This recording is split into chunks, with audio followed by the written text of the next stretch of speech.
Praise the Lord. இன்றைய வேத தியானம் 2 நாளாகமம் 14ஆம் அதிகாரம் 11ஆம் வசனம். ஆசா தன் தேவனாகிய கர்த்தர் நோக்கி கூப்பிட்டு, கர்த்தாவே, பலன் உள்ளவனாகிலும் பலன் அற்றவனாகிலும் உதவி செய்கிறதற்கு உமக்கு லேசான காரியம். இந்த நாளுமாய் கூட ஆசா பாத்தீங்கன்னா தன் தேவனாகிய கர்த்தரை பார்த்து கேட்கிறான், ஆண்டவரே, உமக்கு உதவி செய்வதற்கு லேசான காரியம் என்று சொல்லி.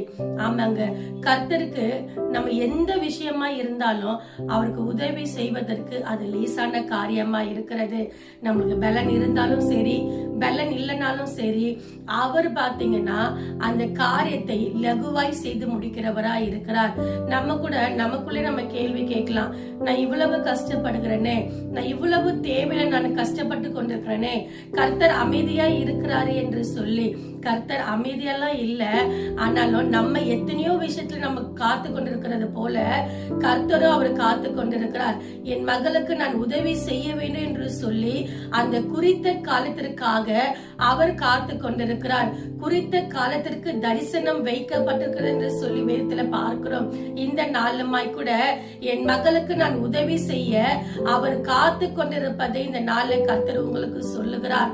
நீங்க அதனால கவலைப்படாதபடிக்கு, ஏசப்பா எனக்காக வைக்கப்பட்ட நாட்கள் இல்ல, எனக்காக குறிப்பிட்ட அந்த நாட்கள்ல அவர் உதவி செய்து என்னுடைய தலையை அவர் உயர்த்த அவர் வல்லவரா இருக்கிறார் என்று சொல்லி விசுவாசத்தோட நம்பிக்கையோட இருங்க.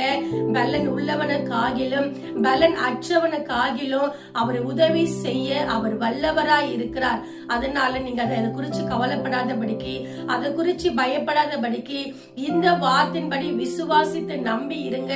கர்த்தர் உங்களுடைய வாழ்க்கையில ஒரு பெரிய காரியங்களை செய்வார். கர்த்தர் தாமே இந்த வார்த்தையின்படி உங்களை ஆசீர்வதிப்பாராக. ஆமென்.